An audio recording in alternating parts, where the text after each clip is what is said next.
Baik, kita mulai saja ya, sama-sama baca basmalah. Bismillahirrahmanirrahim. Ya, untuk pertemuan web yang kedua ini kita akan membahas tentang modul 2 ya. Di situ tentang aspek hukum dan penyusutan arsip ya. Ya. Oke, sambil kita nunggu teman. Ini kemarin sudah Bapak masukkan di LMS-nya materi ya. Materi sudah Bapak masukkan. Kemudian mungkin presensinya kita coba cek dulu ya. Kita cek dulu 2 orang jelas sementara ini. Ini presensi yang web 2 ya. Situasi dan audiens ya. Nanti di akhir pertemuan kita lagi. Ini Siti Wardah dengan Ardiansah ya. Ardiansah, oke.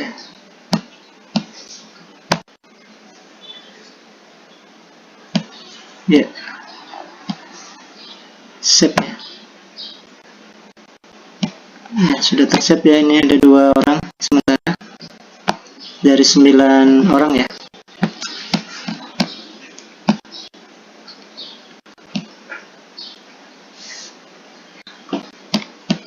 Ya, baik ya, kita di modul 2 ini tadi sudah Bapak sampaikan kita akan bicara mengenai aspek hukum penyusutan arsip ya. Aspek hukum penyusutan arsip. Nanti yang kita bahas ada dua kegiatan ya. Satu fungsi arsip dan tujuan kearsipan, kemudian ketentuan hukum yang berkaitan dengan penyusutan arsip ya. Baik, kita bahas dulu secara umum ya, penyusutan, aspek hukum penyusutan arsip. Mungkin kita akan coba lihat per kata ya, per kata yang ada di dalam judul itu, mulai dari aspek ya.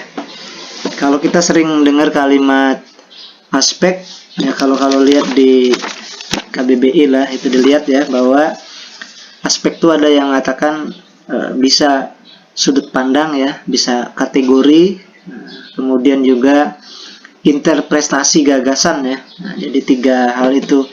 Jadi ketika kita bicara aspek-aspek hukum, berarti nanti ada sudut pandangnya ya, ada interpretasi tentang peristiwa atau aktivitas itu, kemudian juga ada yang kategorinya. Jadi apa-apa saja yang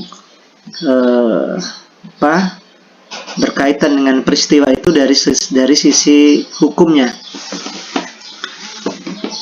Itu ya. Jadi aspek secara umum kita bisa maknai sudut pandang, bahkan bisa dianggap sebagai tanda ucapan. Misalnya kita sudah disebut aspek-aspeknya 1, 2, 3, mungkin juga bisa itu dijadikan sebagai aspek. Kemudian sudut pandang ya, melihat dari peristiwa tertentu, nanti kita bisa memberikan pandangan, kemudian kalau tentang hukum ya berarti kan nanti disahkan secara hukum gitu ya. Kemudian interpretasi juga apa yang kita tafsirkan tentang sesuatu, nah, kemudian kita jadikan sebagai hal-hal yang akan kita lakukan gitu ya. Kalau aspek hukum berarti berkaitan dengan hukum ya. Kemudian kategori ya 1, 2, 3. Jadi sama seperti unsur-unsur gitu ya, unsur-unsur atau variabel kategorinya ya. Pengkategorian suatu pandangan, suatu penafsiran, nah itu juga kita anggap sebagai aspek Nah, itu nanti kita akan lihat secara umum khusus misalnya tentang aspek penyusutan arsip ini, tapi ini kita bincangkan secara umum. Jadi secara keseluruhan tadi bisa disebut tanda, bisa disebut sudut pandang, bisa disebut kemunculan atau interpretasi ya, interpretasi dari orang, kemudian kategori, itu aspek ya. Kemudian kita juga hukum. Nah, ini kalau kita lihat kata per kata ya, hukum kalau kita dilihat dari sudut pandang kehidupan sehari-hari, ya hukum adalah peraturan, bahkan adat gitu ya, adat yang dibuat oleh satu wilayah tertentu. Nah, itu juga dianggap sebagai hukum ya, hukum atau adat yang resmi yang mengikat ya. Kalau di satu wilayah ada mengikat di satu wilayah tertentu, kemudian disahkan oleh pejabat atau pemerintah. Nah, itu ya. Jadi kita tentang hukum ini semuanya disahkan oleh pemerintah. Kalau kita di perguruan tinggi ya, akademisi, kita nulis juga akan apa yang kita tulis itu nanti akan disahkan oleh tertentu ya, oleh lembaga tertentu, oleh pemerintah dalam hal ini, diserahkan kepada Kemenhukam ya. Nah, itu bisa dijadikan sebagai hukum atau landasan ya. Kalau kita membuat haki misalnya kan, hak cipta, nah itu kan mempunyai kekuatan hukum ya. Jadi kita kadang-kadang kepastian hukum itu harus kita miliki ya.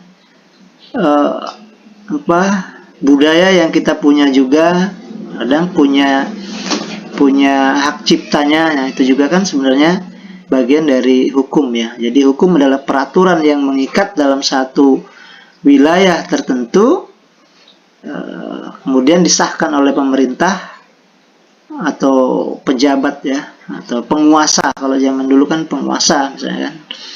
Lalu kemudian dibuktikan nanti mungkin secara fisik dengan sertifikat, misalnya surat ya, surat yang dikeluarkan oleh lembaga pemerintah itu, sehingga itu memiliki sebuah hukum ya, kepastian hukum, kekuatan hukum. Jadi itu yang pertama ya, jadi peraturan atau adat istiadat yang resmi, mengikat, kemudian disahkan oleh penguasa atau pemerintah. Nah, kemudian ada juga hukum yang mengatakan hukum itu adalah undang-undang ya, undang-undang, kemudian peraturan ya, peraturan pemerintah.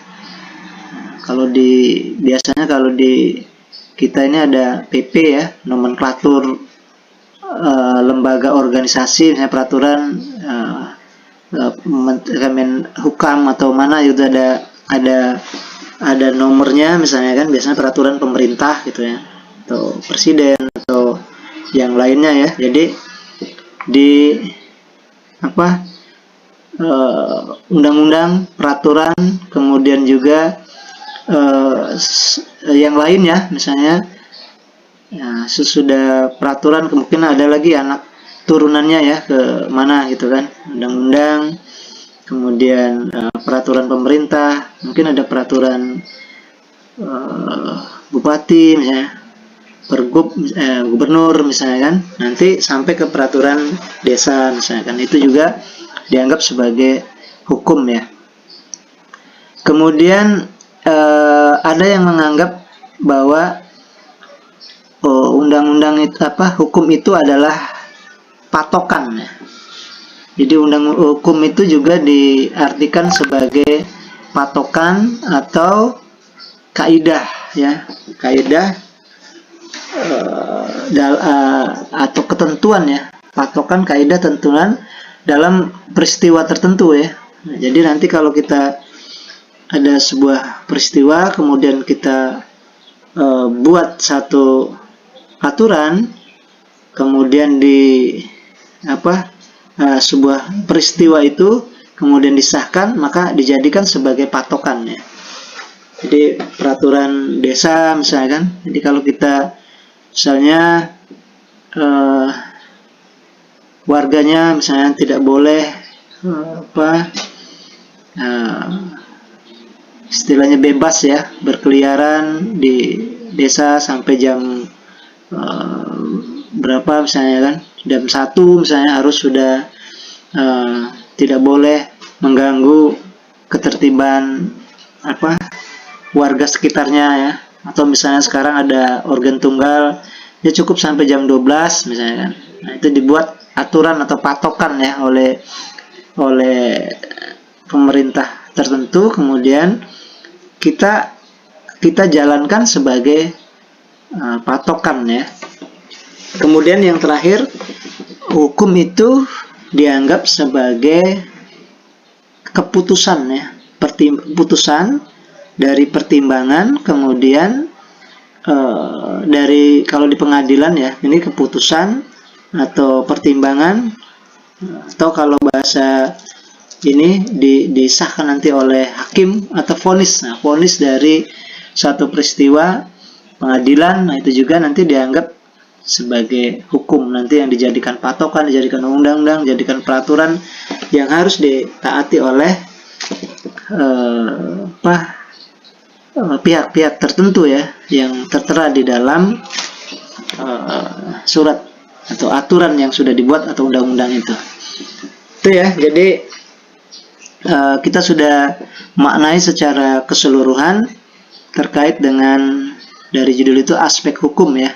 Aspek hukumnya ya, kalau kita lihat ada kalimatnya dua ya, aspek tadi sudah Bapak sampaikan. Aspek adalah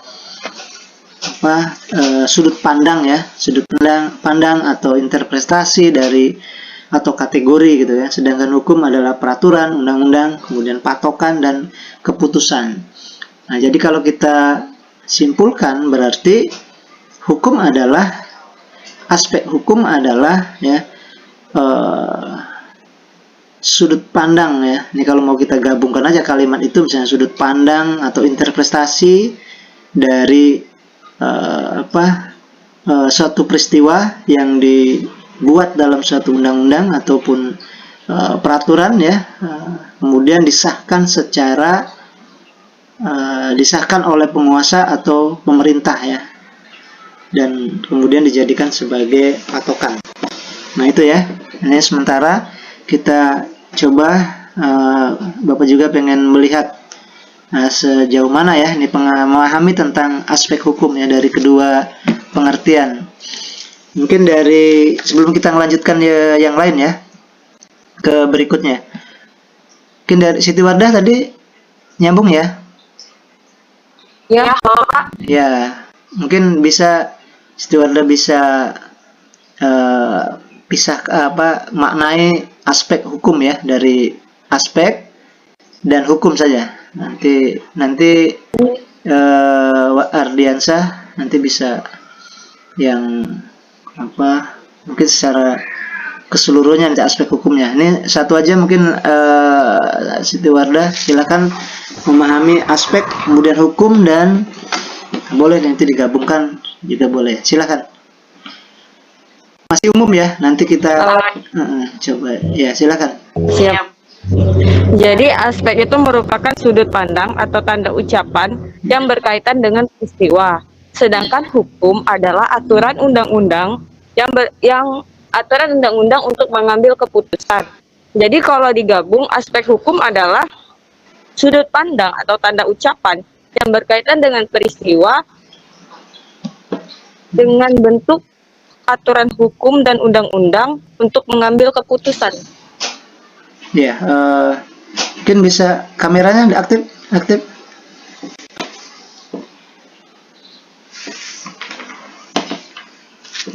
Ya, tadi gimana tadi ada sudut keseluruhannya aspek hukum adalah aspek hukum adalah sudut pandang yang berkaitan dengan peristiwa dengan melihat dari aturan perundang-undangan, Pak. Ya, kemudian yang ditetapkan ya, yang sudah ditetapkan oleh pemerintah atau lembaga tertentu ya. Oke. Ya, itu sudah menyimpulkan dari dua apa ya, kita pecahkan pengertian itu kan dari aspeknya, kemudian hukumnya, kemudian kita gabungkan.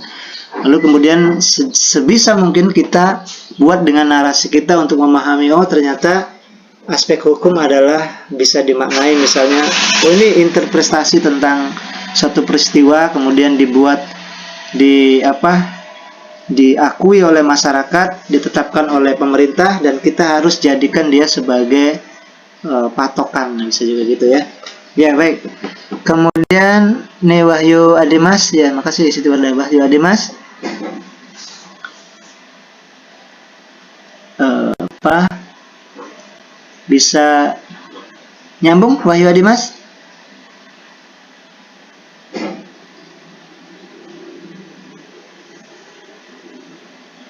Kalau belum, Ardiansa dulu.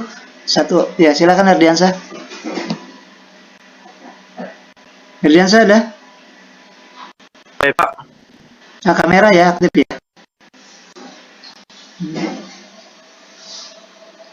Silakan. Sudut pandangnya, Pak. Aspek hukum itu apa? Ardiansa memahami aspek hukum boleh dari pengertian satu-satu aspeknya, hukumnya, kemudian digabungkan. Silakan. Sepemahaman Ardiansa. Baik, Pak.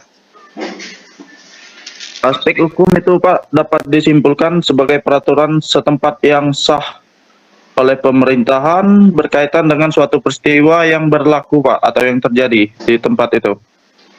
Ya. Ya. Baik ya, jadi peraturan ditetapkan oleh pemerintah, kemudian tadi pada akhirnya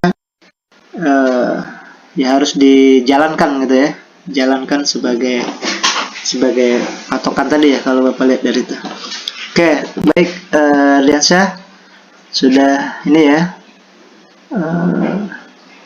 menyampaikan pengertian dari aspek hukum.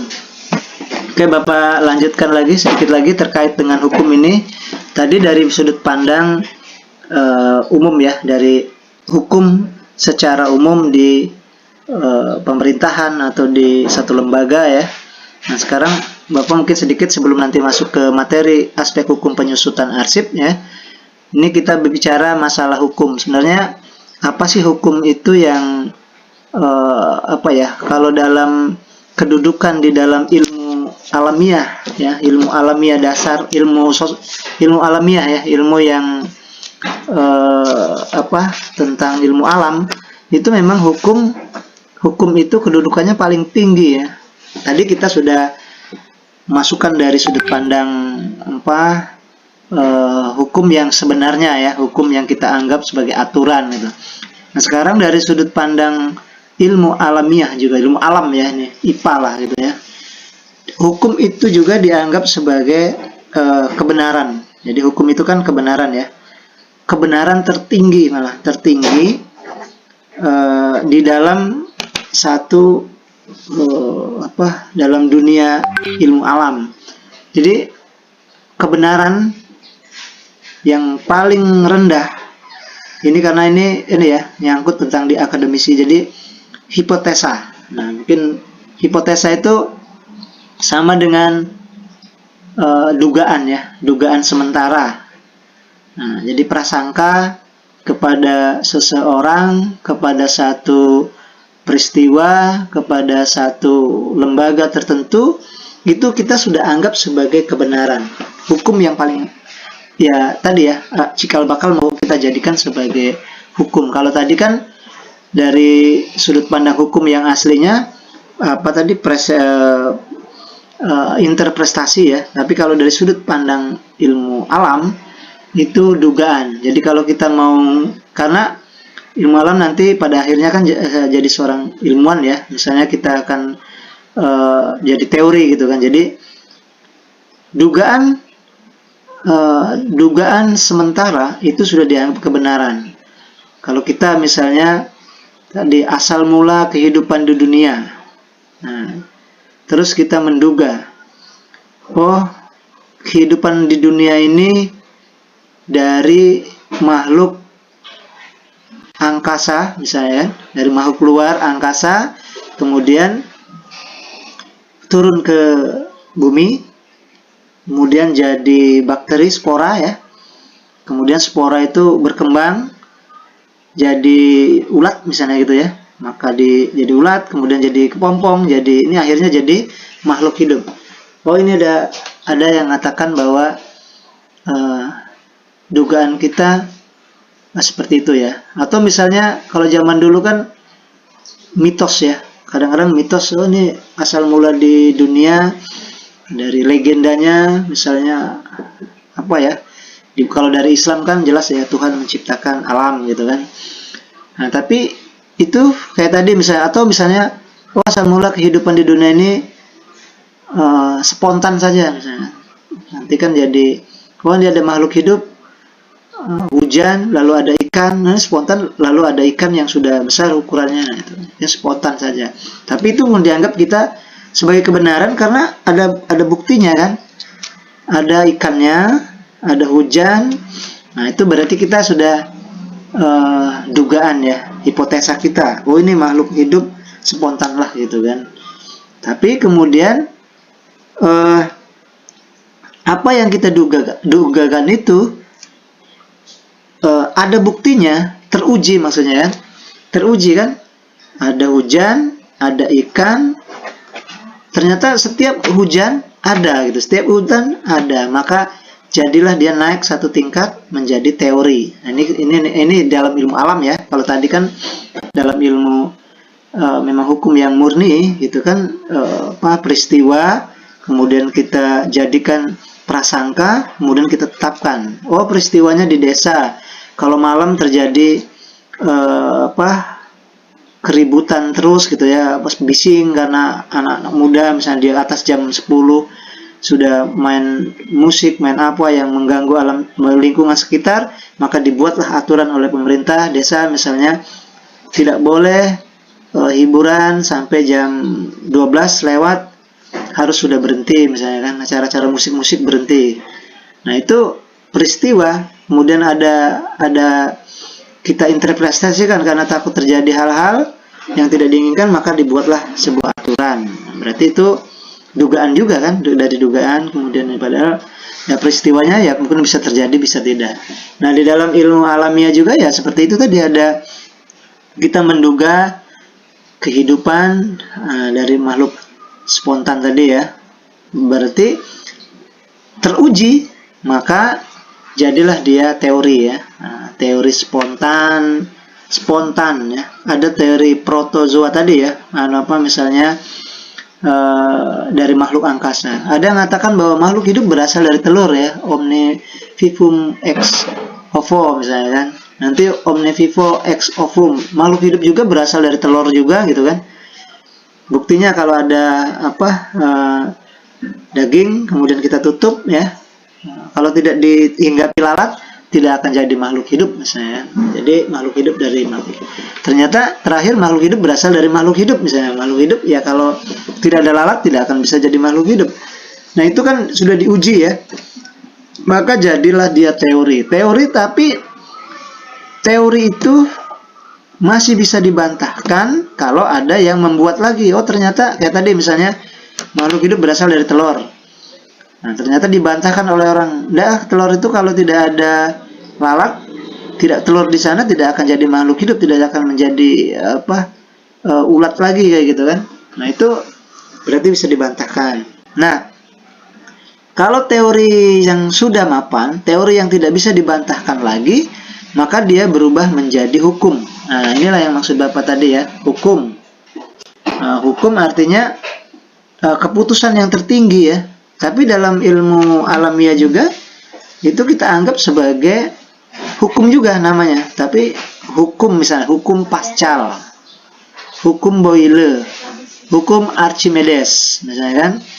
Kalau ada walaupun besi, kemudian kita tutup, ada ruangan di dalamnya, kemudian kita taruh di air, maka dia akan ngapung, tidak akan tenggelam gitu kan. Maka jadilah seperti kapal laut misalnya kan. Nah itu sudah masuk dalam ranah hukum, bukan ranah hukum, maksudnya namanya hukum ya, hukum Archimedes misalnya kan. Orang tidak akan bisa membantahkan lagi. Pokoknya kalau bahkan kita buat waktu kecil ya, buat tanah dari tanah liat. Tanah itu kan kalau kita taruh di air tenggelam. Kemudian dia ini buat lagi seperti mangkok satu, tanah liat ya, kemudian dikesatukan, kemudian pinggirnya ditutup, nah, terus kita taruh di air, maka dia akan ngapung gitu ya, akan tidak tenggelam. Nah itu hukum ya. Jadi ternyata dalam ilmu alamiah juga hukum itu paling tinggi gitu ya dalam keilmuan gitu. Nah kalau di dalam hukum yang sebenarnya ya tadi ya, peraturan yang paling tinggi yang harus diakui, tidak dijalankan, maka dia kena sanksi. Nah itu ya. Jadi ini yang kedua yang Bapak logikakan terkait dengan hukum ya, yang juga dari sudut pandang akademisi keilmuan alam ya, ilmu alam ya. Kita kenal beberapa hukum Pascal, hukum Archimedes, hukum Boyle, hukum apalagi ya, banyak yang Kepler apa ya, itu yang juga bisa dikatakan sebagai hukum ya. Baik, itu ini ya itu baru kita awal terkait dengan aspek hukumnya. Nah sekarang kita gabungkan dengan aspek hukum penyusutan arsip ya, aspek hukum penyusutan arsip. Nanti kita akan coba sharekan materi Bapak ya. Ini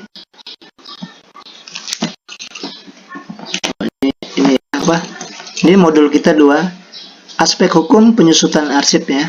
Tadi kita sudah panjang lebar membahas tentang aspek dan hukum ya. Sekarang kita akan lihat aspek hukum yang ini dibagi 2 ya, fungsi arsip dan tujuan kearsipan. Nah, ini kita kemarin sudah belajar arsip ya. Arsip dari awal kita sudah tahu ya, arsip adalah rekod atau rekaman atau rekod yang nantinya akan disimpan secara permanen, kemudian di lembaga tertentu ya disimpan karena dengan alasan hukum ya, alasan hukum, alasan pendidikan, kemudian alasan hukum, pendidikan, kemudian juga bisa saja alasan politik ya, ekonomi dan lain-lainnya. Yang jelas kita simpan, nanti satu saat bisa kita gunakan untuk kepentingan lembaga maupun individunya. Itu ya. Nah, kemudian kita lihat fungsi. Kalau fungsi kita maknai, fungsi itu banyak ya. Kalau kita dilihat di kamus besar itu fungsi yang dilakukan misalnya bisa dimaknai kalau di dalam KBB itu jabatan atau pekerjaan yang dilakukan. Misalnya kita menjadi seorang ketua, maka fungsinya nanti apa saja yang melekat pada kalimat ketua itu misalnya. Kemudian juga ada yang dikatakan sebagai ini ya, kalau kita di kita VAL gitu ya, VAL, tapi ini mungkin bahasa ini ya, jadi kerja suatu bagian tubuh kita misalnya. Itu bisa fungsi juga kan, misalnya fungsi tangan, fungsi jantung misalnya. Jantung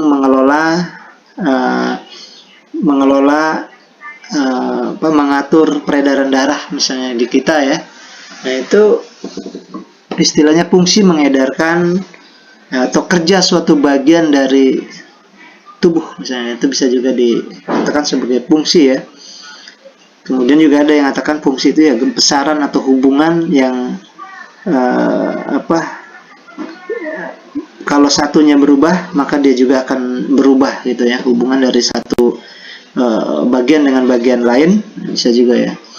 Atau bisa misalnya fungsi yang paling sederhana kita gunakan, fungsi adalah kegunaan dari satu hal, sesuatu yang bisa digunakan, yaitu fungsi ya.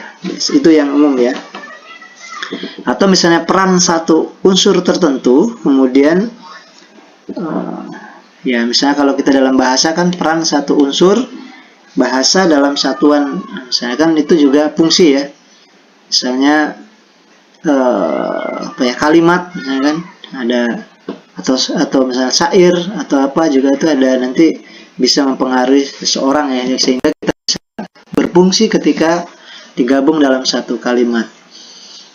Itu ya. Kemudian juga arsip sudah ya. Kalau tujuan kita anggap apa yang ingin kita capai ya, tujuan itu ya.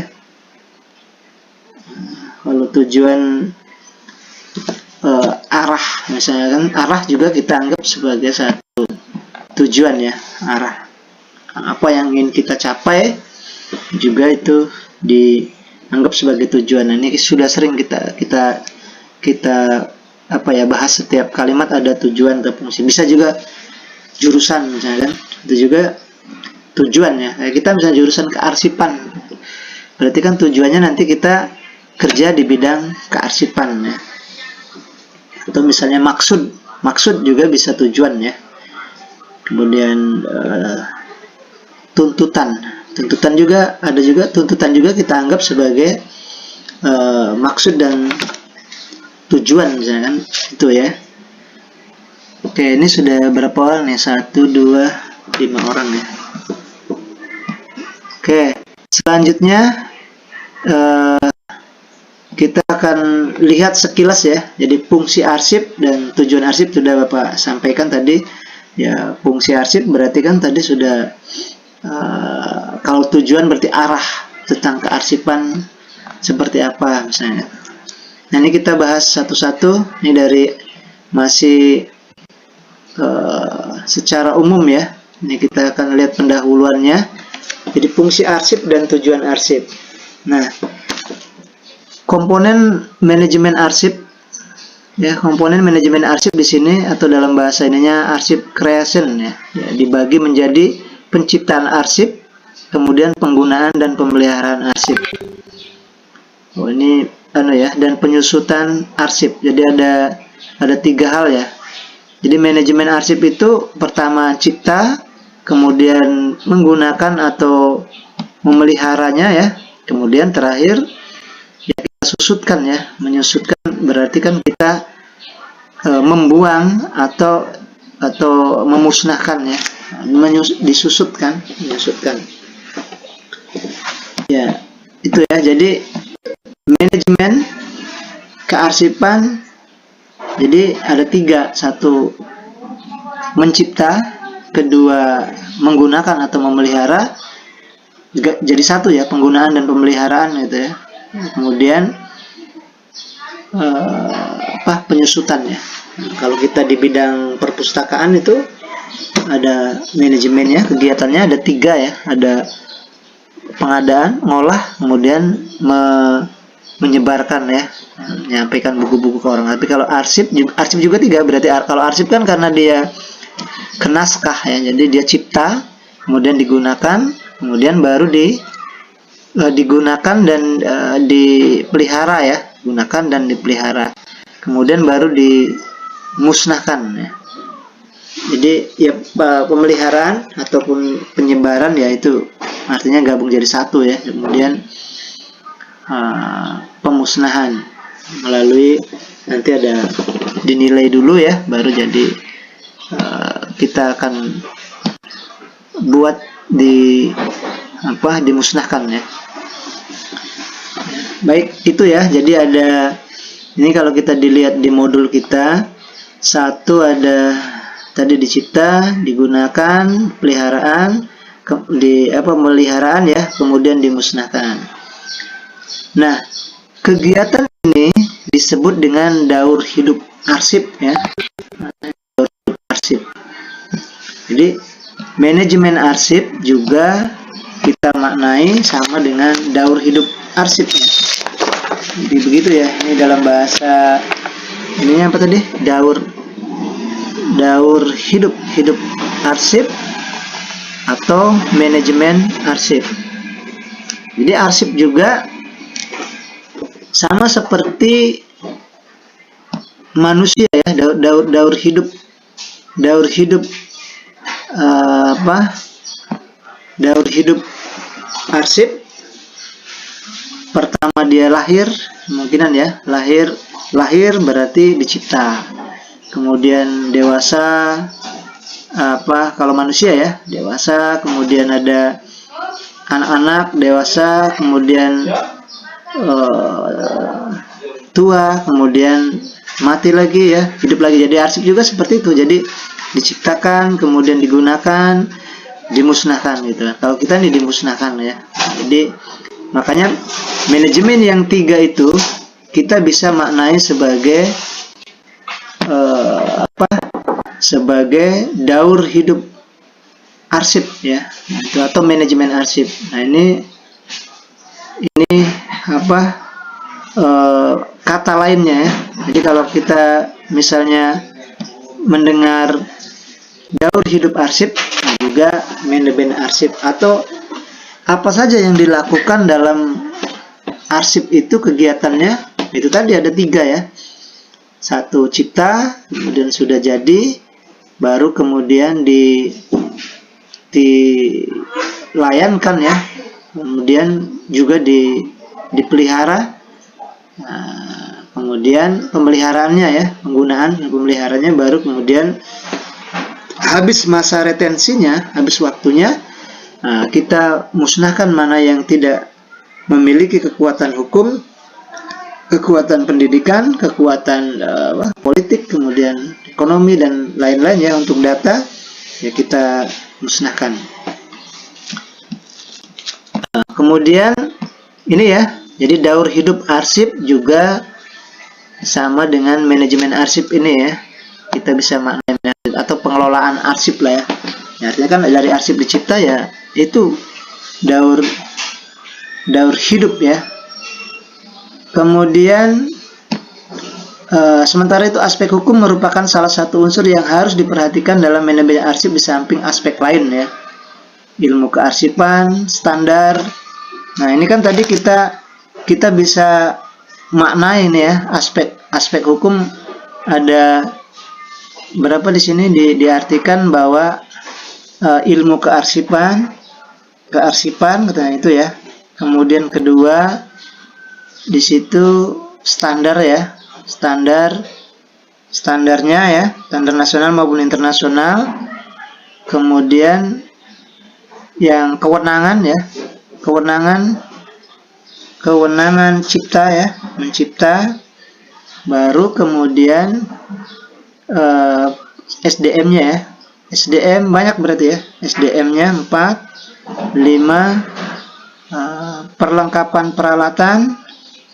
peralatan, kemudian ke-6 fungsi dan tugas dan fungsi organisasi. Nah, itu aspek hukum.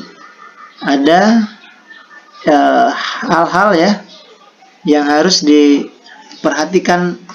Berarti di dalamnya tadi yang kita bisa maknai dari awal tadi, mempersepsikan ya. Aspek hukum tadi kan kita ingat aspeknya persepsi, kemudian ditetapkan sebagai aturan, baru kemudian jadikan sebuah patokan. Makanya aspek hukum pertama katanya apa saja yang kita peristiwanya dulu, berarti peristiwa diarsip ya. Kemudian apa saja yang harus kita interpretasikan ya, kita maknai sehingga berguna untuk lembaga organisasi. Yang pertama katanya ilmu kearsipannya. Nah, itu jadi semua tentang ilmu kearsipan itu juga menjadi patokan dasar sebelum kita membuat ketentuan ya, atau membuat aspek hukum-hukumnya. Berarti kita pahami dulu ilmu kearsipannya ya. Oh, ini ternyata ilmu tentang pengelolaan atau perekaman satu peristiwa, kemudian jadi sebuah file, jadi sebuah naskah ya. Nah, baru setelah tahu makna dari keseluruhan dari sebuah kearsipan itu, baru kita memahami, dijadikan sebagai standar ya. Jadikan sebagai standar. Kemudian juga dari keputusan yang diambil juga dari SDM atau orang-orang yang mempunyai kompeten di bidang itu ya. Kemudian pada akhirnya bisa berguna untuk organisasi. Nah, ini ya, jadi terkait dengan fungsi hukum dari penyusutan ya, aspek hukum penyusutan arsip ini ada 6 tadi ya, ada ya sekitar 6 ya. Jadi satu ilmu kearsipannya sudah standar, kemudian standar nasional maupun internasional. Nah, itu yang akan kita bisa interpretasikan tadi, ini tentang standar ya. Kalau kita di pekerjaan di lembaga, SOP misalnya, standar operasional prosedur. Nah, itu kan ya kita perhatikan itu. Jadi kalau di bidang kearsipan, standar layanan kearsipan seperti apa, kalau misalnya di seluruh provinsi, di seluruh negara, nah itu seperti apa ya ininya, aturannya ya, standarnya ya, operasionalnya misalnya, pengoperasionalnya seperti apa, nanti kita bisa bisa gunakan nanti ya sebagai patokan hukum. Ini yang datang Ardian ya, ada nambah tadi, ada yang keluar lagi ya, Popi ada ya, Sagita, Agustin, Popi Sagita, kemudian Ardiansa, Wahyu, tadi Siti Wardah ya. Ya, itu ya, balik lagi kita ke sini, berarti ada standarnya ya, standar nasional maupun lembaga internasional. Kalau di internasional berarti kan bagaimana arsip yang internasionalnya ya. Banyak kita merujuk kepada luar ya, seperti misalnya katalogisasi ya. Kita penomoran surat-surat klasifikasi itu kita juga dari DW Decimal Classification ya, dari Malvin DW ya orangnya. Kemudian dia ciptakan bahwa dalam, kalau di ini ya, kalau di ilmu perpustakaan misalnya kan gitu ya, tadi ada membuat standar, membuat penomoran buku-buku misalnya. Tapi kalau di arsip juga nanti ada ketetapan dari lembaga, misalnya dari Perpusnas, bahwa ini klasifikasi arsip,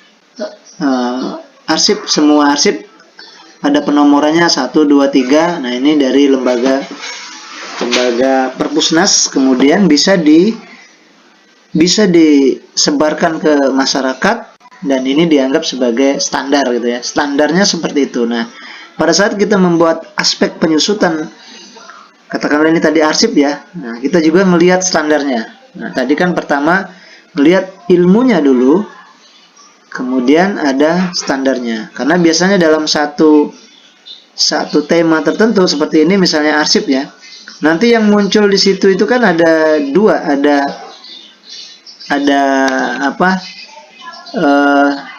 seperti arsip ini kan, arsip dilihat sebagai ilmu, arsip dilihat sebagai profesi nanti kan. Nah, itu kita lihat dua ini ya, dari keilmuannya. Nah, kalau standar yang ditetapkan misalnya oleh Arsip Nasional Republik Indonesia, nah itu yang akan kita jadikan sebagai patokan ketika akan aspek hukum penyusutan, tentang penyusutan arsipnya. Jadi kalau kita maknai dulu nanti di keilmuannya, kemudian aturannya seperti apa ya, nanti kita bisa pada akhirnya mengelola yang tadi, yang daur hidup arsip berjalan ya. Pengelolaan manajemen arsip itu terus berjalan sampai kapanpun mengikuti yang aturan yang sudah kita buat kan, yang sudah kita tetapkan. Jadi standar nasional maupun internasionalnya ya, tadi bidang kearsipannya. Jadi hal-hal yang kita harus diperhatikan ketika kita menyusutkan arsip itu tadi ya, dari bidang keilmuannya, standarnya. Nah, kemudian di sini juga ada kewenangan lembaga ya. Kewenangan lembaga pencipta arsip. Nah, jadi kalau kita keilmuannya sudah sesuai dengan keilmuan, misalnya ada pemusnahan gitu kan, kemudian ada standarnya ada, misalnya kalau sudah tidak punya sudah menjadi arsip aktif, kemudian inaktif ya, statis, dinamis, tidak dinamis lagi, maka sudah bisa kita musnahkan, misalnya kita susutkan gitu ya. Nah, kemudian yang ini kewenangan lembaga ya, pada saat kita menyusutkan, lembaga itu punya kewenangan untuk memusnahkan atau tidak, misalnya disusutkan atau tidak kan. Nah, kemudian ada lagi pengelolaan sumber daya manusianya. Ya, ini sangat penting ya. Biasanya kita walaupun ya sekarang misalnya semua aktivitas kearsipan itu sudah kita alih ke teknologi gitu ya, tapi tetap saja ya ada operatornya dari manusia juga kan. Jadi sumber daya manusianya tetap menjadi hal penting dalam penyusutan arsip. Kalau kita tidak memahami, orang-orangnya tidak bisa mengerti tentang bagaimana misalnya kita mau menyusutkan, akhirnya harusnya data ini disimpan, karena tidak kemampuannya, tidak tahu ya, atau tidak mumpuni di bidang kearsipan, dia musnahkan, dia susutkan. Itu kan jadi berbahaya untuk lembaga organisasi. Nah, kemudian ini ada perlengkapan dan peralatan. Ya, ini aspek hal-hal apa saja ya yang perlu diperhatikan ketika kita mau menyusutkan arsip ya. Perlengkapan dan peralatan. Ya, ini biasanya kalau perlengkapan itu sekali pakai ya, misalnya kertas ya. Perlengkapan kalau peralatan berarti alat-alatnya yang bisa tidak habis pakai gitu kan, paling ada kerusakan saja gitu, tapi dia tenggang waktu penggunaannya lebih lama daripada perlengkapan. Sebenarnya ada orang perlengkapan atau peralatannya sama aja kan, ini perlengkapannya mana, sebenarnya isinya peralatannya gitu kan ya. Tinggal kita ini saja ya, nanti bedakan sedikit bahwa memang kalau peralatan biasanya tidak habis pakai gitu ya, tapi kalau perlengkapan ya habis pakai, kayak kertas misalnya habis, nanti kan udah dipakai, bisa disimpan, bisa dibuang gitu kan. Nah, ini ada 1, 2, 3, 6 orang ya, nambah lagi tadi Risa ya.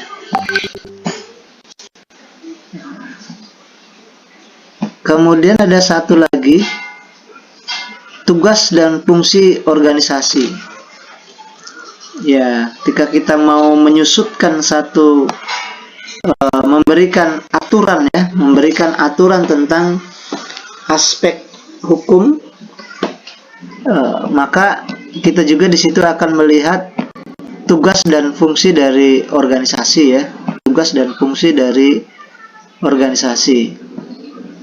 Kalau misalnya di bidang kearsipan, di bidang lain misalnya, tapi sebenarnya ini kan arsip ini lesahnya memang di lembaga kearsipan, seperti arsip perpustakaan dan arsip kota Palembang misalnya ada kan. Tapi sebenarnya setiap lembaga apapun, setiap organisasi apapun ya arsip ikut di situ ya. Itu kelebihan dari kearsipan itu ya. Orang kerjanya di bidang, bukan di bidang kearsipan, misalnya kita bergerak di bidang pendidikan ya, pendidikan. Tapi nanti kan ada rapotnya, ada ijazahnya, ada yang lain-lainnya disimpan ya sebagai bukti, sebagai tanda selesai, misalkan ada ijazah. Nah itu kan sebenarnya mencipta arsip ya. Jadi arsip ini sebenarnya masuk kemana-mana ya, dan tidak akan bisa ketinggalan gitu ya dari semua bidang.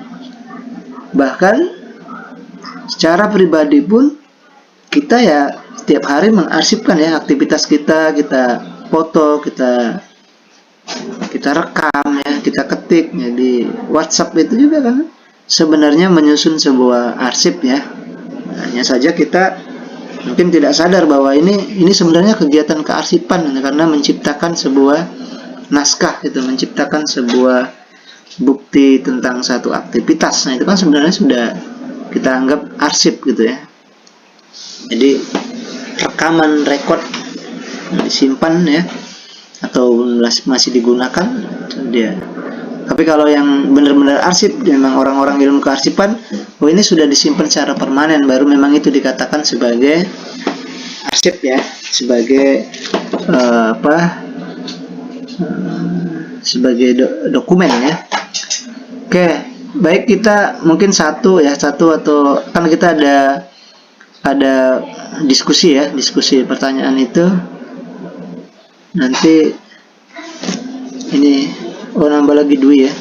Mungkin ini sekalian Bapak buka di LMS-nya, sekalian kita akan ada diskusi ya, ada mungkin satu soal dulu apa dua dulu di LMS. Sekalian kita juga mau data ini yang hadirnya ya. Tadi baru awal tadi kan 2 ya, sekarang sudah Ardiansa, Dwi ya, Dwi, Poppy, kemudian Risa, kemudian Sagita, kemudian Siti Wardah, kemudian Wahyu ya.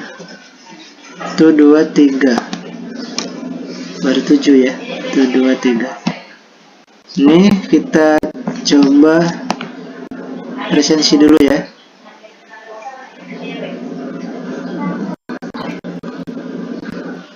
Pertama Ardiansa tadi ada ya, Wahyu Adimas ada.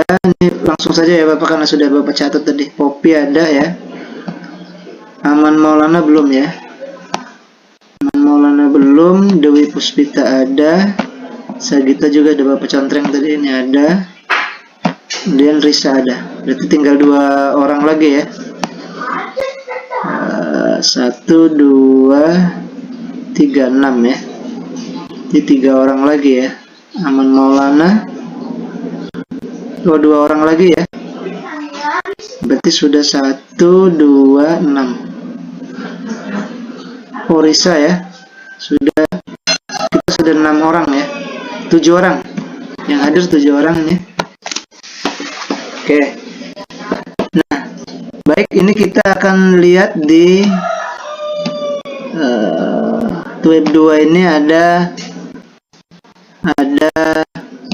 diskusi ya, ada diskusi sedikit yang sudah Bapak tulis. Ini ada 3 pertanyaan ya. Tapi ini tadi sudah kita jelaskan baru sampai ke arsip ini ya, aspek hukum arsip. Kemudian di dalamnya ada hal-hal yang harus diperhatikan. Berarti kita ini ya, ini fungsi. Oke, mungkin fungsi arsip secara umum aja dulu. Ini 1 orang 2 orang lah ya. Nah, fungsi arsip secara umum tanpa ngelihat ini ya, ngelihat mungkin di bahasan nanti kita di situ ada fungsi arsip dinamis ya. Nanti kita bedakan dinamis, statis. Tapi ini fungsi arsip secara umum sebenarnya apa? Coba kita ngulang lagi sebenarnya pelajaran arsip.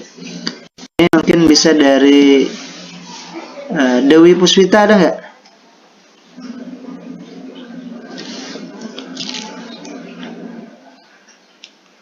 Ada Dewi? Kalau belum, Sagita? Sagita ada? Ada Sagita? Kedengaran ya suara Bapak ya? Siti Wardah sudah tadi. Wahyu Adimas? Iya Pak. Ya, coba ini ya. Mungkin ini mewakili dari teman-teman saja. Fungsi arsip secara umum sebenarnya apa ya? Silakan mau dari mana saja boleh ya ininya apa? Dapatkan bahannya. Silakan. Mungkin sambil di anu ya, diaktifkan itunya. Videonya. Silakan. Sebagai apa? Sumber informasi sama alat bukti. Sebagai sumber informasi, alat bukti ya. Iya. Kalau kita lihat fungsi secara umum tadi ya banyak ya. Bisa juga dianggap sebagai apa? Sumber tadi bukti ya, ingatan misalnya. Ingatan juga kalau kita ada arsip kan begitu ada yang lupa kita ngelihat arsipnya kita ingat kembali gitu ya. Jadi bisa juga jadi sumber ingatan ya bagi organisasi kalau ada hal-hal yang ini ada tanggal berapa kita kegiatan seminar misalnya kan, nanti itu cari arsipnya. Nah, ini di arsipnya ada, berarti tanggal berapa gitu ya. Nah, kemudian juga ya yang pertama memang yang baik secara pribadi maupun kalau secara pribadi berarti ingatan kalau kita lupa, misalnya kita ada di WhatsApp dikirimi file ya, nanti file kegiatan seminar misalnya kan, pada saat lupa adalah kita lihat di arsipnya gitu, di file yang dikirim itu ya, PDF itu kita bisa juga langsung diingat gitu ya. Kalau organisasi jelas tadi pasti ya peristiwanya yang begitu banyak ya, kita kadang-kadang lupa ya. Satu-satu jalan hanya dari arsip itulah ya. Berarti fungsi arsip yang pertama bisa juga dimaknai selain yang disebutkan oleh Wahyu Adimas tadi, ada sebagai bukti ya, atau terus kemudian apa tadi ada dua ya, sebagai terus alat apa tadi satunya Wahyu Adimas? Bukti dan bukti ya, satunya ada dua tadi. Apa? Masih ingat? Tadi sebagai alat bukti ya? Sebagai alat bukti Pak. Alat bukti ya, alat bukti kegiatan ya. Ya. Selain dari sebagai alat bukti tadi, ya ini ada juga sebagai alat pengingat ya, mengingat dari setiap kegiatan. Kemudian juga apalagi memiliki biasanya keterkaitan peristiwa satu dengan yang lain juga kita akan bisa lihat dari arsip. Tadi bukti, kemudian sebagai pengingat, kemudian juga ini terkaitan peristiwa satu dengan peristiwa lain ya. Nanti kalau kita begitu melihat arsip, ini ada part 1, part 2 atau bagian 1, bagian 2. Nah, itu bisa dijadikan sebagai fungsi ya. Yang jelasnya tadi sebagai sumber informasi ya, sumber informasi pasti ya, itu utama ya, sumber informasi arsip. Ya bisa banyak ya, kalau kita lihat bisa sebagai tanda bukti, kemudian sumber informasi, bisa sebagai pengingat. Ya, baik itu. Kemudian kita lanjut lagi ke materi kita. Tadi sudah disimpan ya? Sudah di arsip itu sudah disimpan belum Bapak? Kayaknya sudah ya, sudah di save ya. Kehadiran tadi. Kayaknya belum di save tadi, kita sudah contoh. Sudah ya sepertinya.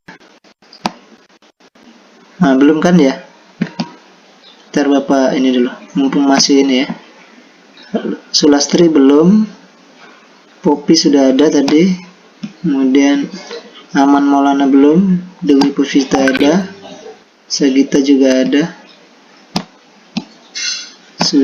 Sagita ada ya, kemudian saya juga ada tadi, tinggal 2 orang lagi ya. Ya, Aman Maulana sama Sulastri ya. Dan apa simpen dulu. Ya sudah ya. Ini berarti kita ya yang hadir ya, kita Bapak. Oh, bentar. Set attendant. Ini kok nggak bisa nih ya. Bentar, mungkin ini karena screen share ini ya. Aman Maulana belum. Kita sekali lagi, kalaupun memang belum nanti sudah Bapak catat ya. Set attendant. Apa kalimat ini?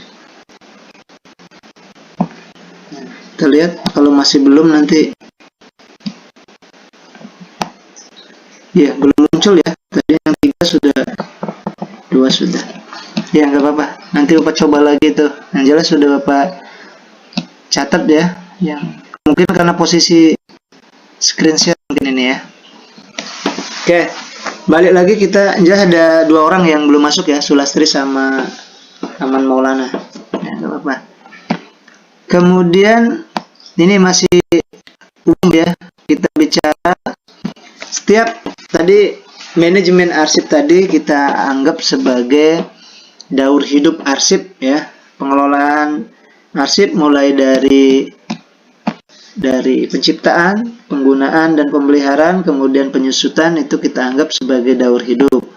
Nah, kemudian ya karena ini aktivitas yang berlangsung secara terus-terusan gitu ya, berlangsung secara terus-menerus, maka memang perlu dibuat aspek hukumnya. Tadi ada standar, ada apa hukum undang-undangnya dan yang lain-lainnya ya, karena itu kita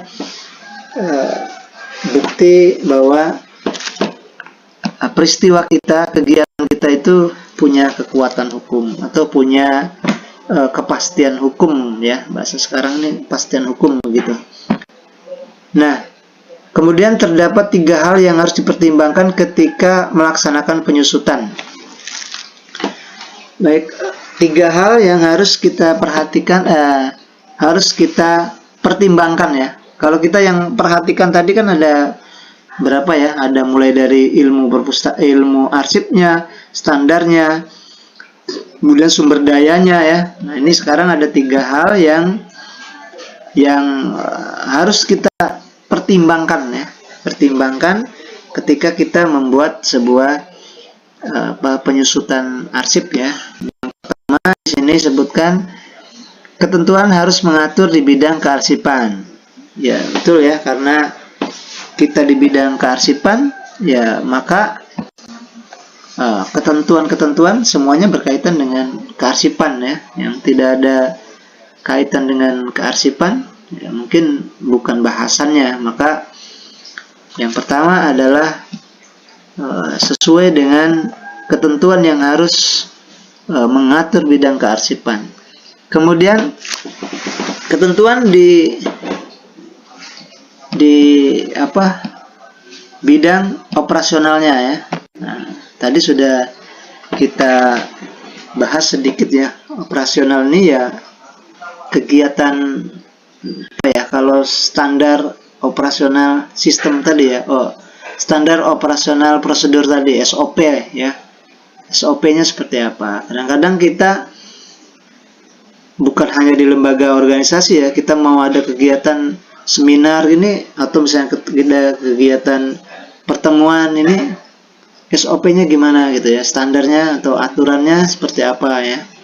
Kalau misalnya di luar daerah ini harus pesawat, nah berarti kan sudah ditetapkan dalam aturan dinas luar misalnya kan, pesawat. Nah, atau misalnya harus naik mobil, kalau kita pesawat tidak bisa diklaim ya untuk pembayarannya misalnya. Oke, itu ya. Yang ketiga, ketentuan yang berkaitan dengan cara instansi memperlakukan arsipnya ya, state of limitation.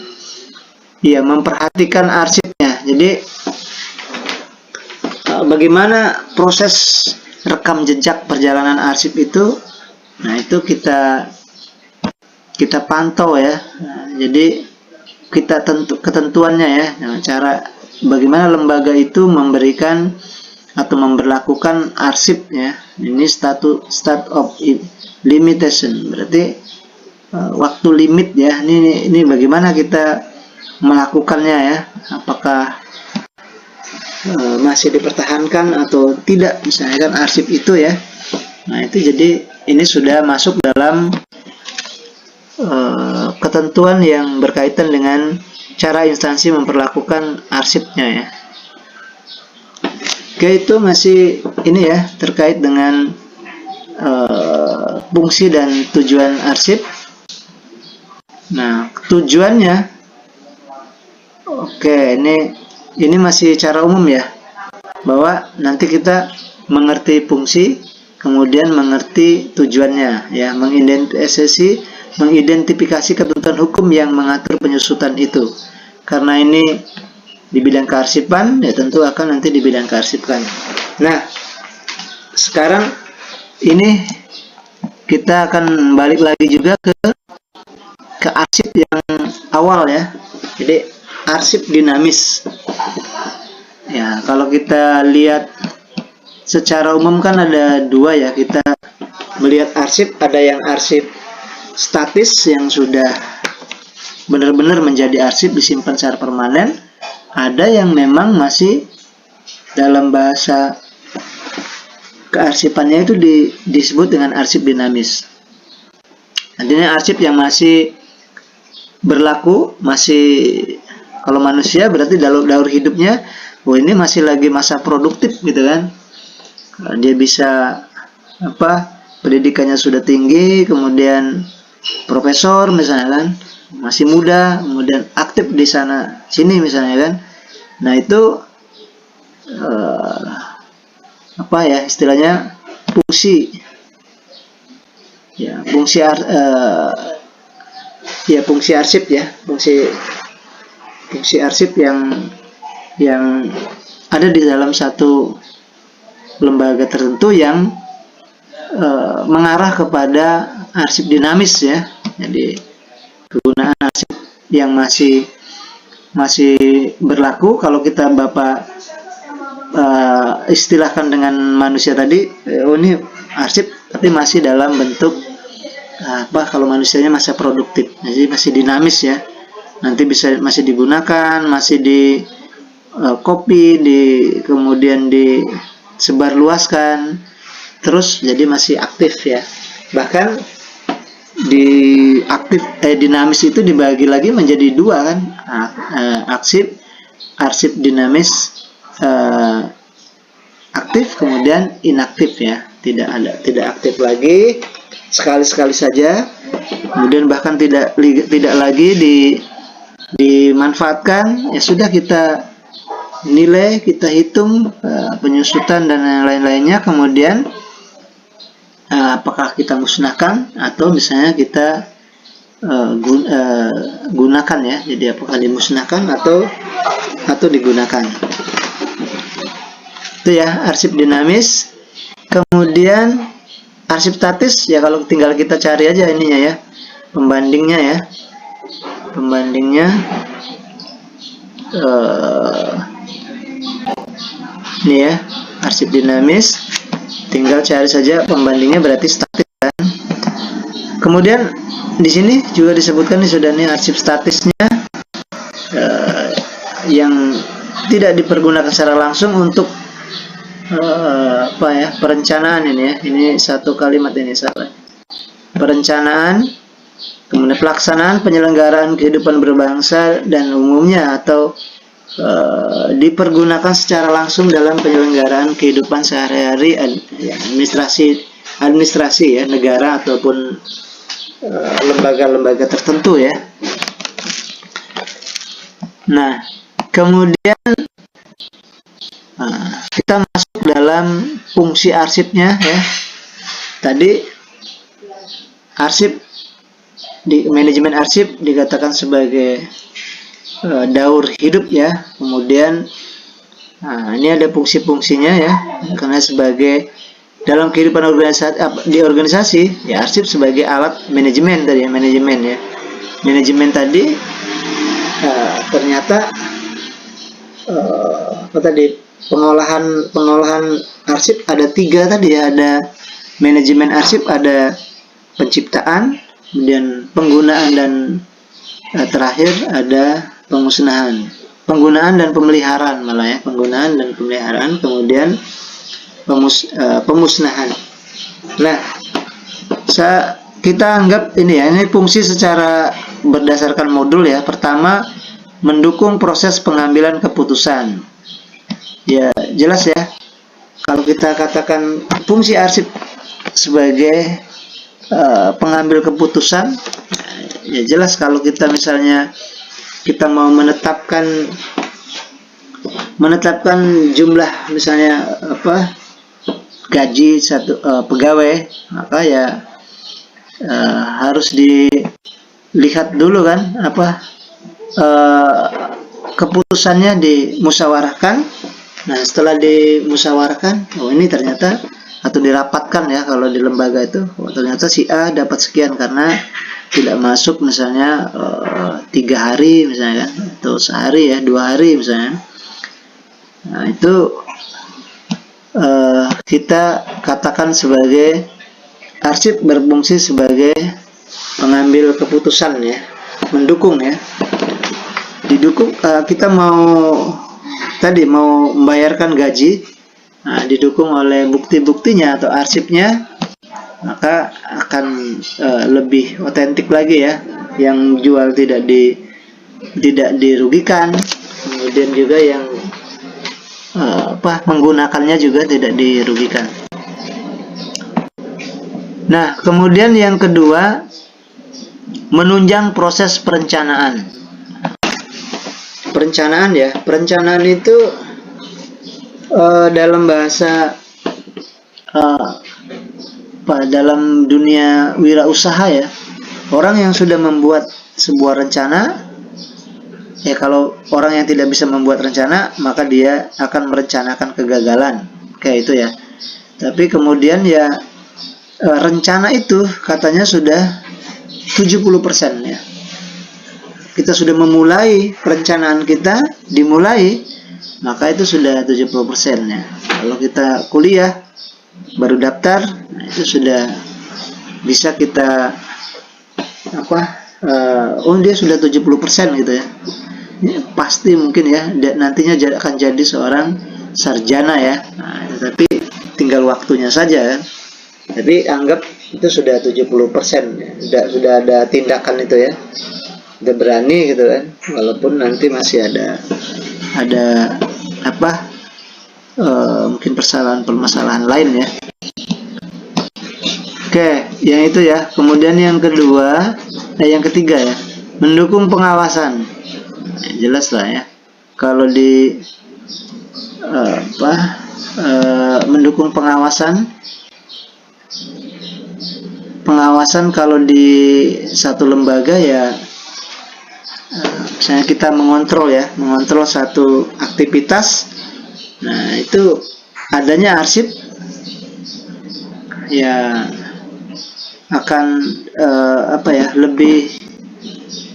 lebih bagus lagi ya, lebih otentik lagi datanya ya, karena ada data dukung yang memang benar-benar terjadi di satu peristiwa itu. Kemudian ada alat pembuktian. Ya jelas ya, kita punya di dalam manajemen arsip, ya arsip sebagai alat bukti kan, tadi sudah disebutkan juga oleh Wahyu Adimas ya. Nah, kemudian memori kolektif instansi.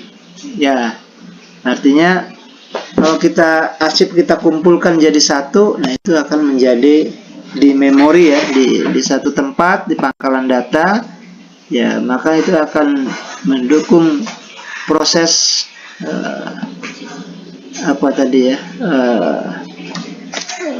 ya semuanya akhirnya mulai dari perencanaan, pengawasan, dan yang lain-lainnya, karena dia sebagai alat bukti ya. kita ngawasi, ada juga bukti minimal foto dan yang lain-lainnya misalnya kan.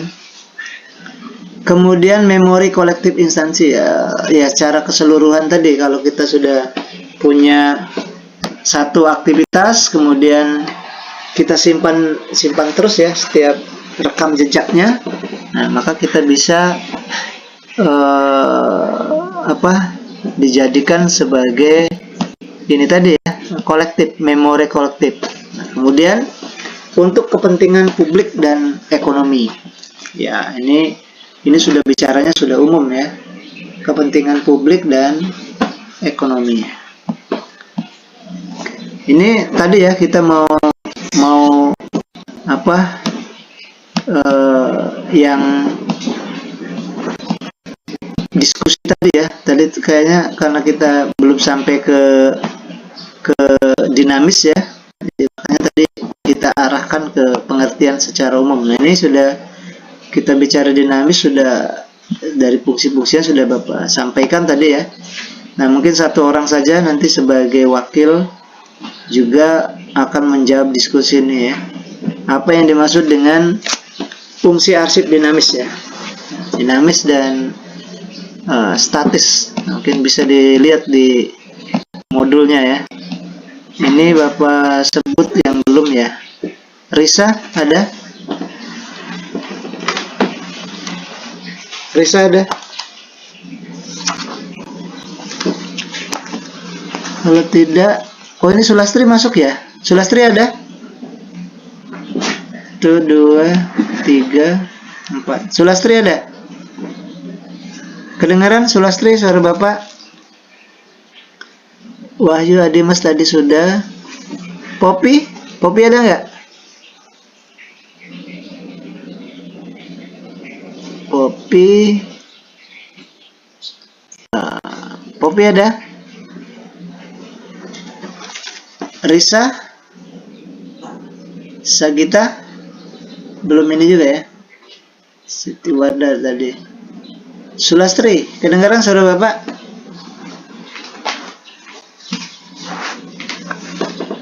Atau kita balik lagi ya ke yang sudah jadi tadi juga. Sulastri ada ya? Halo Sulastri. Mungkin bisa screen dulu ya kameranya.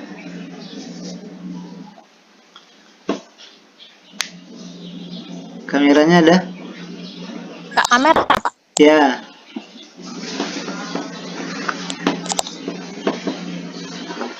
Di mana? Di gelombangnya atau di mananya? Lagi di rumah. Jauh dari gelombang? Jauh Pak. Jauh ya. Ya. Sambil cari, tadi kan kita di diskusi ada fungsi dari arsip dinamis ya. Fungsi arsip yang masih aktif, masih belum aktif dan inaktif dia. Nah, fungsinya apa saja ya? Ada? Silakan cari di modul ataupun di Google, silakan, nggak apa-apa. Sekarang ini sudah terbuka ya, kita tidak bisa lagi mau membatasi ya teknologi ini. Kadang-kadang begitu ya, ada ya, tinggal kitanya mau dimanfaatkan untuk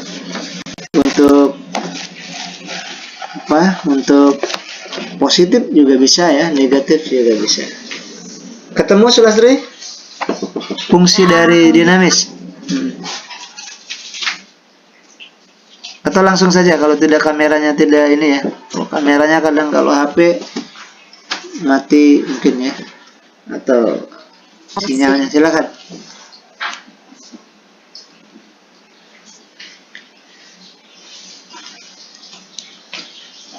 Ada Sulastri? Iya Pak, sebentar. Ya. Dinamis ya. Sebenarnya kalau kita sulitan, maknai dulu ya. Oh, dinamis itu arsip yang masih berlaku. Nah, tinggal kita gunakan aja apa fungsinya, kira-kira apa ya, untuk apa, misalnya untuk kegiatan dan yang lain-lainnya. Nah, ini cara umum saja. Kalau dari pengertiannya sudah dapat, aktivitasnya, kegiatannya tahu, ya baru tinggal kita gunakan fungsinya. Bahkan aktivitas itu bisa kita jadikan sebagai apa ya, ya untuk membuka istilahnya, biar tahu ini pengertian secara seluruhannya misalnya.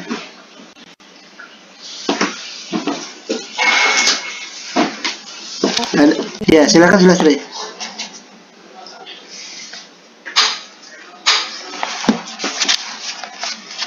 Ketemu bisa? Arsip dinamis yaitu arsip yang masih digunakan secara langsung dalam penyusunan, pelaksanaan, dan penyelenggaraan kehidupan kebangsaan pada umumnya atau digunakan dalam penyelenggaraan pelayanan ketatausahaan dalam ruang lingkup administrasi negara. Ya, berarti kalau melihat dari pengertian itu, apa ininya, apa fungsinya?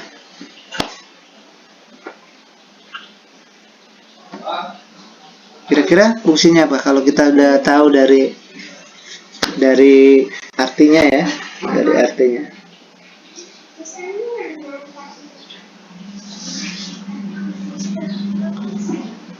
Gimana, Sulastri?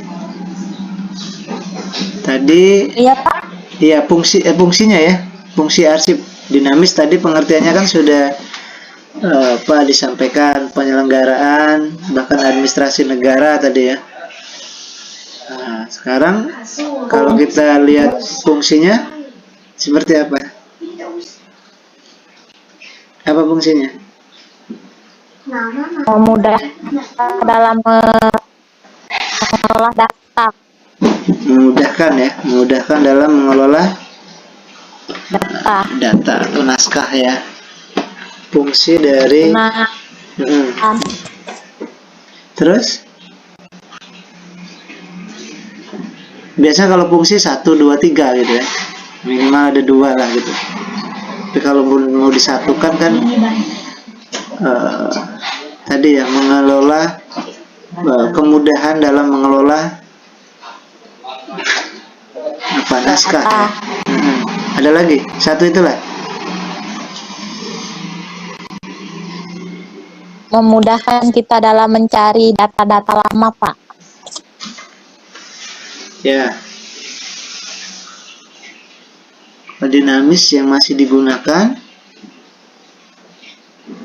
gunanya untuk mencari data lama. Ada nggak itu? Sinkron nggak? Apa maksudnya? Dinamisnya kan arsipnya masih berlaku. Kemudian fungsinya untuk mendapatkan data-data lama.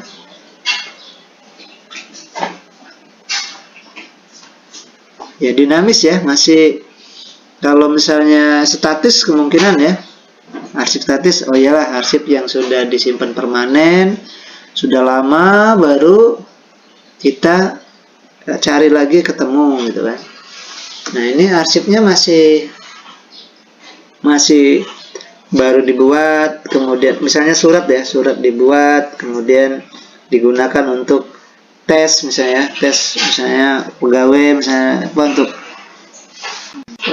sertifikasinya kalau guru misalnya, dosen atau yang lainnya, kemudian setelah selesai digunakan lagi untuk pengambilan hasilnya, sertifikatnya dan yang lain-lain. Jadi dia masih aktif ya. Apakah data lama itu maksud Sulastri misalnya ya sedetik yang lalu pun berarti itu dianggap ya, mungkin nanti ada waktunya ya, baru dengan lama itu tinggal berapa saja. Sebenarnya kalau begitu kita terlewat ya satu itu ya, sebenarnya sudah dianggap data apa ya, sudah terjadi ya di belakang kita yang sudah terjadi, bisa dikatakan lama gitu kan. Lamanya berapa? Lama satu menit berarti kan itu. Ada selain itu apa? Bener nggak, sinkron nggak antara pengertiannya dinamis kan sedang dilakukan, sementara fungsinya untuk mendapatkan data lama. Tapi bisa kalau memang bisa, misalnya berarti alasannya yaitu tadi, berarti kan satu detik pun dianggap sebagai lama. Lamanya berapa? Lama 1 detik. Tetapi ini itu tadi maksud Bapak, sinkron dah antara dinamisnya arsip yang sedang berlaku, tapi dia buat kita ini apa? Tadi Sulastri sebutkan fungsinya yang arsip yang lama gitu ya. Nah, itu gimana? Menurut Sulastri gimana? Atau masih ada lagi selain sebagai untuk mendapatkan bukti arsip data lama gitu ya? Harus sih.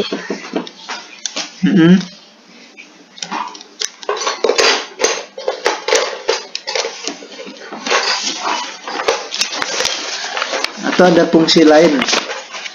Mungkin bisa dilihat di ini ya. Kalau di modulnya apa? Fungsinya ada berapa tuh? Dinamis. Itu Pak, mengetahui data-data yang aktual yang berlaku pemerintah. Nah, iya, kemungkinan itu ya. Kalau faktual agak sinkron ya, karena ini arsipnya masih aktif, masih baru, faktual misalnya.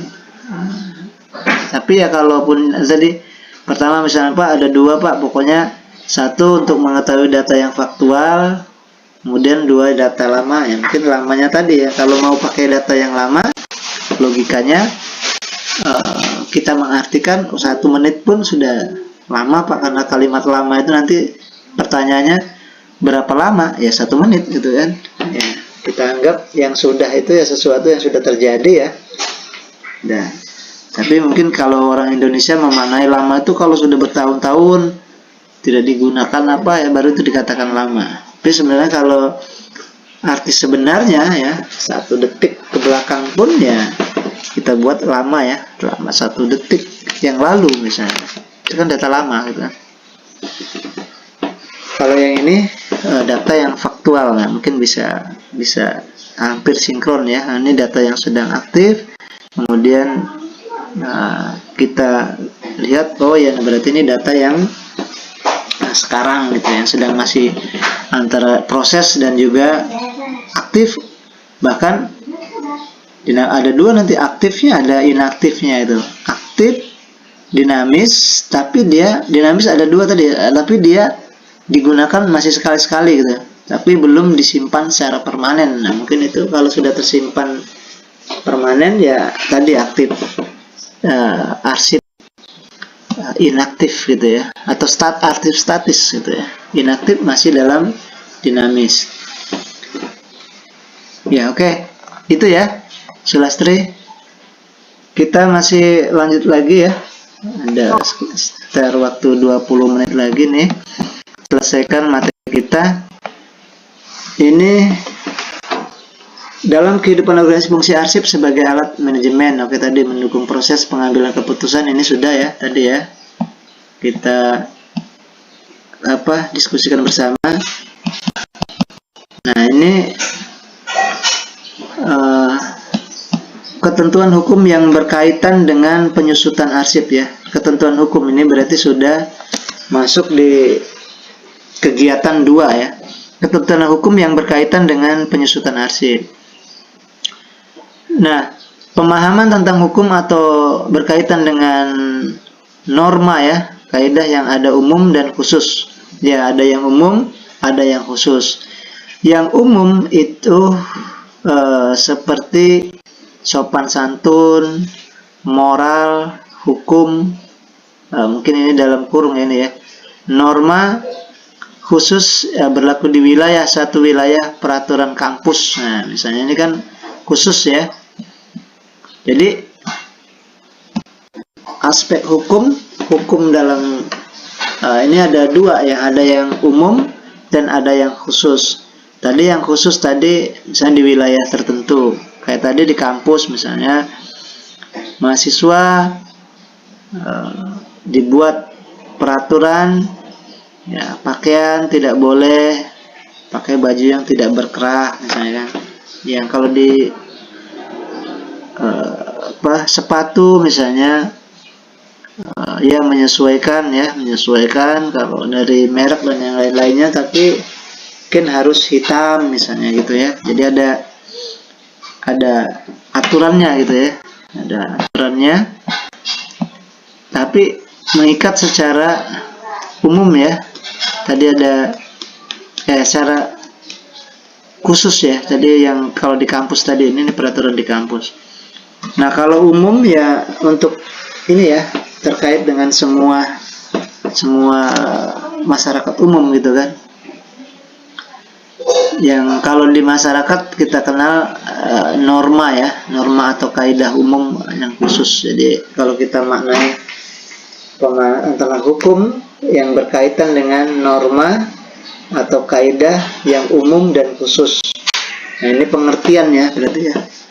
Hukum adalah norma atau kaidah yang umum dan khusus. Kalau secara ini ya, kalau kita bisa buat dengan bahasa kita, ya, mungkin nanti dinarasikan saja kan.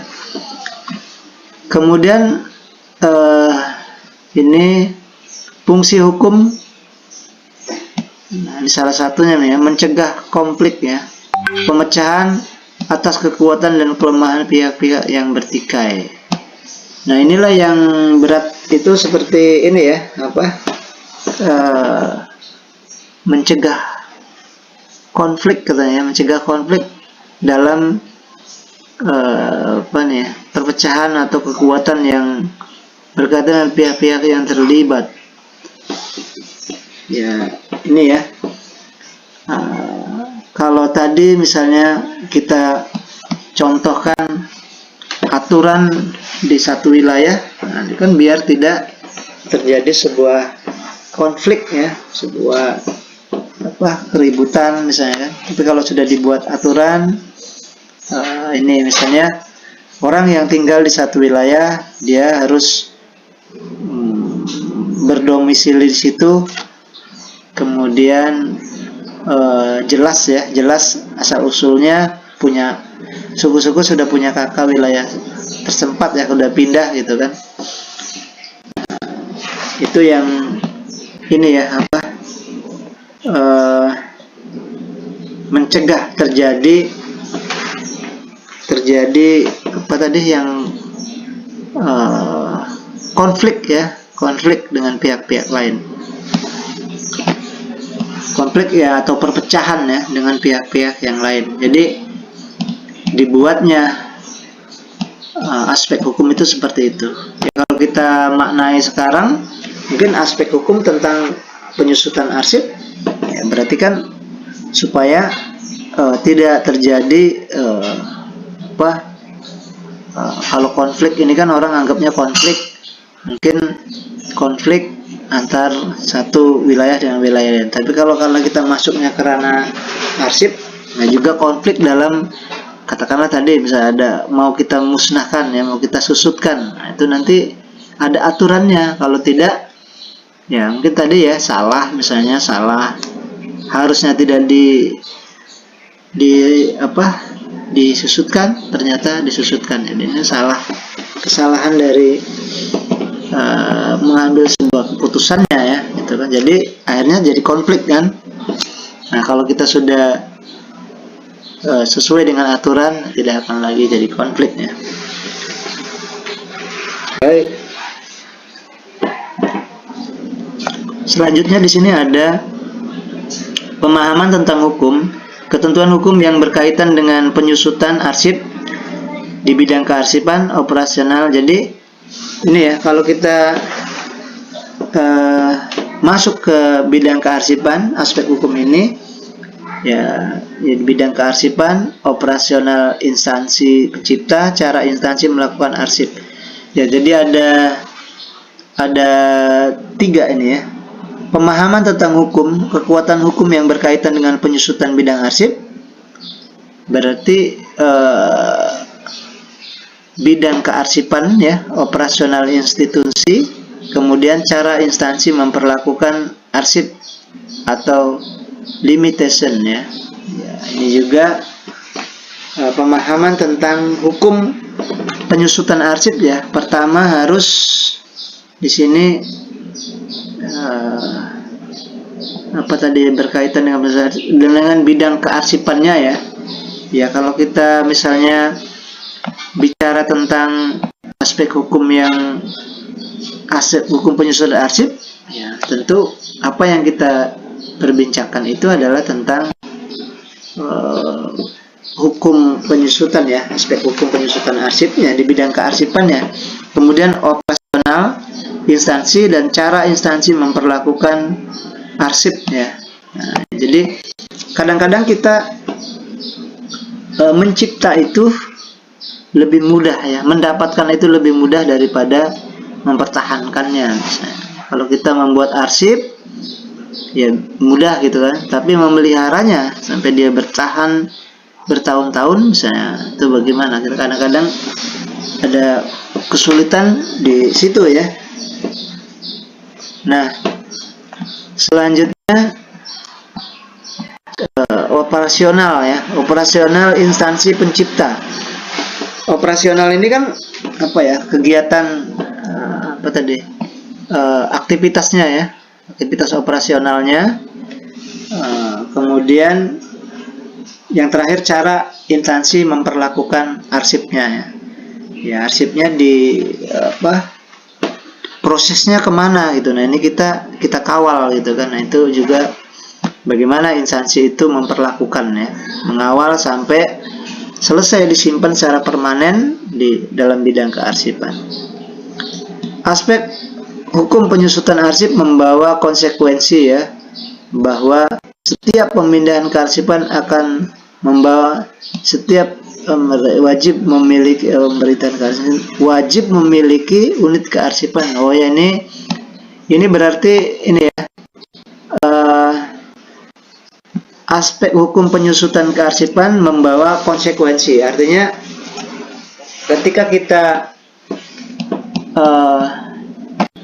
menentukan sebuah hukum tentang penyusutan kearsipan, maka ada konsekuensi terhadap lembaga, terhadap semuanya ya. Yang pertama katanya ada di sini ya, aspek hukum membawa konsekuensi satu, berdasarkan ketentuan yang berlaku membawa kearsipan akan membawa konsekuensi pemerintah wajib memiliki unit kearsipan. Nah itu ya. Jadi kalau misalnya kita sudah membuat aturan tentang arsip-arsip misalnya kan, bagaimana mengelola, bagaimana menggunakan, kemudian bagaimana mempertahankannya, bagaimana menyusutkan, maka konsekuensinya ini berarti kan harus ada lembaga kearsipan gitu kan. Ada lembaga kearsipan, lembaga itu kemudian kalau dia menggunakan aturan-aturan yang terbaru dan yang lain sebagainya nanti bisa diterapkan. Nah, kemudian pemusnahan arsip. Nah, ini konsekuensinya ya. Oke. Pemusnahan arsip. Nah, ini sudah dinilai, kemudian ini mau dimusnahkan atau mau disimpan secara permanen. Konsekuensinya berarti di situ kita harus memusnahkan misalnya. Ini kalau sudah dibuat dalam aturannya, ini kalau dia sudah 5 tahun di gudang, sudah tidak lagi berlaku lagi, ya, maka harus kita musnahkan misalnya kan, atau kita pindahkan dengan yang lain misalnya kan, yang baru ya. Nah itu jadi lari ke pemusnahannya seperti apa, konsekuensi terhadap pemusnahan, karena sudah dibuat arsip yang 5 tahun sudah tidak berlaku lagi. Atau misalnya kita di perpustakaan juga seperti itu ya, ada buku yang sudah 5 tahun tidak bisa digunakan lagi, dibuat aturannya. Nah masa sudah dibuat aturan, akhirnya ya harus dimusnahkan gitu kan, karena sudah ada konsekuensi hukumnya. Kemudian penyerahan arsip ya, ini lanjutannya kan, ketika kita sudah dibuat aturannya kemudian disusutkan, ada yang disusutkan, ada simpan statis, maka kita serahkan kepada lembaga yang berkompeten. Oke, itu ya. Ini ada waktu sekitar 7 menit lagi ya kita habisin ininya apa.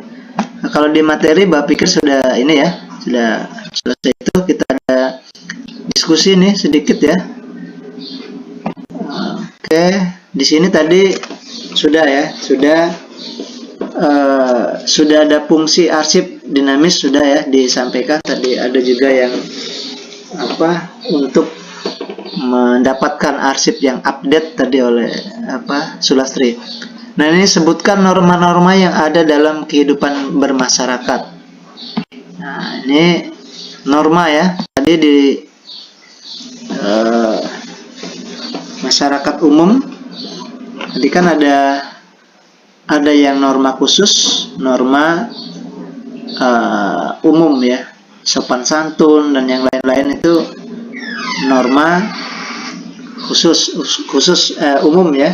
Tapi kalau di kampus yang ada satu wilayah tertentu, nah itu dikatakan sebagai norma hukum. Tapi di sini sebutkan contohnya. Nah, ini umum aja ya.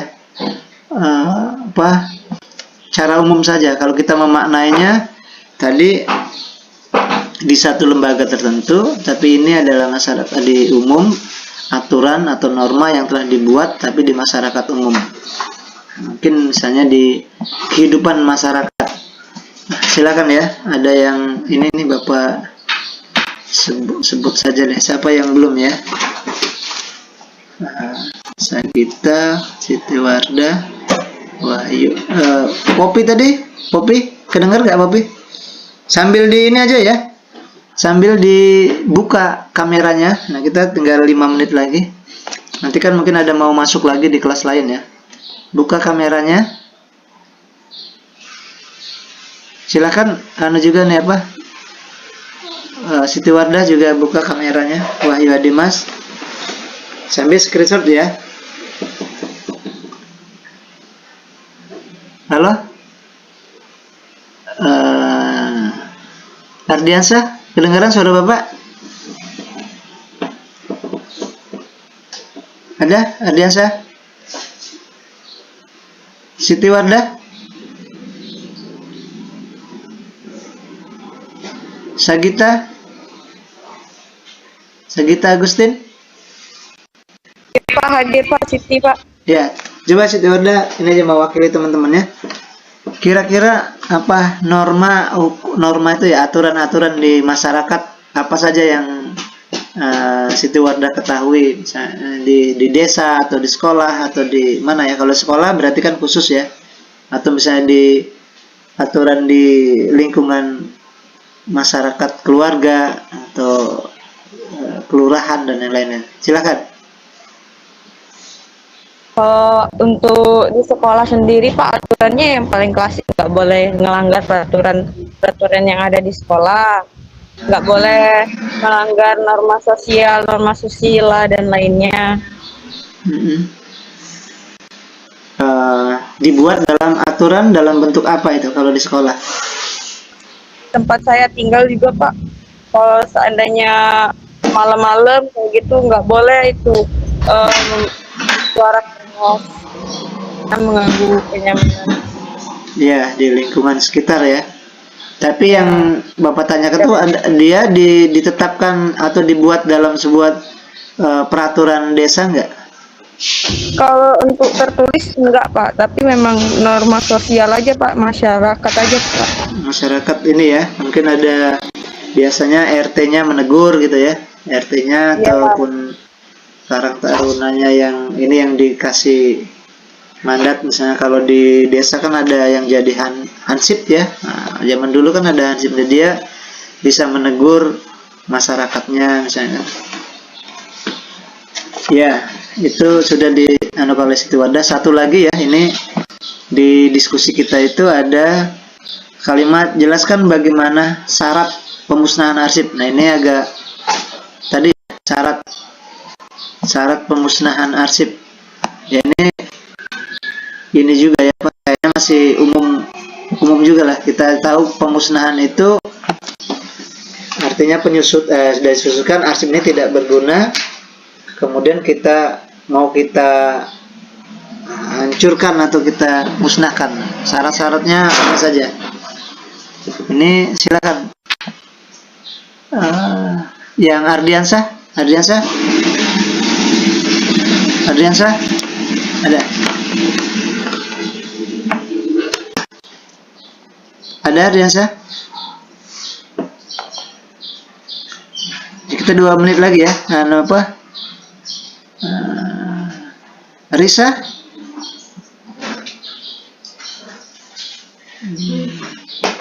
Wahyu Adimas? Ada Wahyu Adimas? Ada Wahyu Adimas? Atau siapa yang mewakili nih? Apa terakhir ya? Apa saja? Bagaimana cara syarat arsip itu kita musnahkan itu karena apa gitu ya? Karena ini mau saya musnahkan. Ini syarat-syaratnya arsip yang akan kita susutkan gitu. Ya Pak, Pak, hadir Pak. Ardiansa ya. Ya. Kameranya silakan sekali lagi ya. Ini sudah Ardiansa, kita tutup ya. Pak, kira-kira. Salah satu arsip yang dimusnahkan itu Pak tidak memiliki nilai guna lagi Pak. Ya. Jadwal retensinya telah habis Pak. Jadwal retensi telah habis ya. Ya. Satu ya, cuman itu aja ya. Ada lagi yang lain? Nilai guna. Kemudian apa lagi kira-kira? Umum saja. Misalnya kalau dari fisiknya misalnya menempati satu ruangan tertentu juga bisa ya, bisa. Ini kita akan musnahkan, tidak berguna, kemudian kan tidak memiliki nilai guna, kemudian juga karena ini memenuhi ruangan. Nah, itu sudah 2. Ada lagi gak? Ardiansa?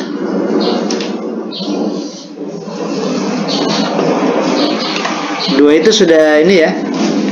Ya, pikir 2 itu yang jelas. Yang paling utama tadi yang disampaikan oleh Ardiansa, karena dia sudah tidak lagi memiliki nilai guna ya. Kemudian bukan berarti tidak dibutuhkan ini ya, karena memang dalam aturannya ini sudah habis masa, atau misalnya kayak kita misalnya mau dapatkan ijazah, nanti kan ada arsip, ada catatan, ada apa, ini kayaknya sudah tidak ini lagi karena sudah mendapatkan arsip yang mau disimpan secara permanennya ijazah ya kan, bisa saja ya dimusnahkan ya. Atau misalnya ini sayang mau dimusnahkan ya, di scan saja nanti simpan filenya, yang lainnya dimusnahkan karena ini juga tidak begitu berguna. Yang paling berguna adalah ijazahnya misalnya. Ya, baik ya, itu Mbak pikir sudah ini ya, sudah kita diskusi bersama terkait dengan aspek hukum dari penyusutan arsip yang sudah tadi kita bincangkan secara bersama-sama. Itu saja mungkinan ya untuk hari ini. Nanti kita nyambung jam 2 mata kuliah lain ya. Dan silakan mungkin kalau mau masuk di kelas lain, kita akhiri dengan sama-sama baca hamdalah ya. Alhamdulillahirrabbilalamin. Silakan screenshot ya kalau ada yang ini terakhir ya. Oke, kalau aktif kameranya